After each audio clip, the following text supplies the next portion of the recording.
Goeiedag, baie welkom by Woordspieël. Ons trek vandag by Exodus hoofstuk 3 en die tema vandag is Ken God as jy wil bedien. Exodus 3 vers 13 sê, Moses het egter teëgestribbel, as ek by die volk van Israel kom en vir hulle sê, die God van julle voorvaders het my na julle toe gestuur, sal hulle my nie glo nie. Hulle sal vra, en wie is hy eintlik? Wat moet ek dan vir hulle sê?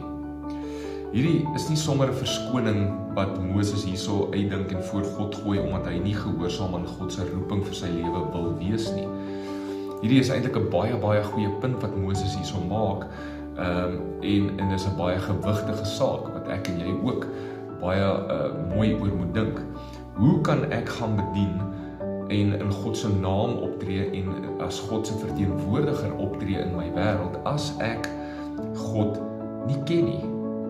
Ek moet God reg verteenwoordig. Daarom moet ek U ken. Dis wat Moses vir God sê. Moses ken nog nie hierdie God nie, hierdie God van sy voorouers nie. Daarom vra hy na God se naam, na God se karakter, sy manier van doen. In die naam wat God dan vir Moses gee en in hierdie gesprek wat volg, openbaar God homself aan Moses. En dit is baie belangrik vir jou en vir my as gelowiges en disippels van Jesus wat disippels van ander mense wil maak, om konstant op 'n plek van verhouding te wees waar God homself aan ons kan openbaar en waar ek deur hom getransformeer kan word. Ek kan nie sommer uitgaan en in sy naam optree en maak wat ek wil nie. Daar is so 'n storie in Handelinge van hulle noem dit die 7 seuns van Skeva wat opgetree het in die naam van Jesus en demone uitgedryf het of probeer uitdryf het in die naam van Jesus. Maar hulle het nie hierdie Jesus geken nie.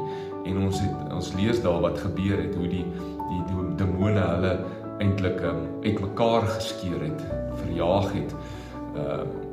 Ons kan nie dit doen met in die naam van God optree, maar ons ken nie God nie. Ons het nie 'n verhouding met God nie. Ons verteenwoordig hom verkeerd. Dit doen baie skade. Soos Moses die gewig hiervan besef, moet ek en jy die gewig hiervan besef. Ek moet tyd met God spandeer sodat hy homself opnuut elke dag aan my kan openbaar en ek hom dan reg kan verteenwoordig aan mense daar buite wat hom nie ken nie. Ongelukkig is daar soveel verkeerde verteenwoordiging van God daar buite deur mense wat God nie ken nie, dat baie mense daar buite 'n negatiewe, verkeerde beeld van God het.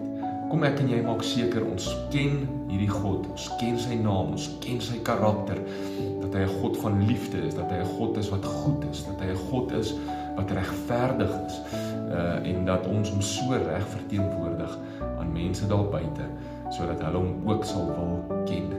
Kom ons bid saam. Jesus, ek moet U ken, want as ek nie in U bly, sal ek nie vrug dra nie. As ek U nie ken nie, sal ek U nie reg verteenwoordig nie. Ek wil U ken, sodat ek U reg kan verteenwoordig. In Jesus naam, amen. Deel hierdie vandag met iemand en kom ons gaan verteenwoordig Jesus reg daar buite. Tot 'n volgende keer. Die Here seën jou.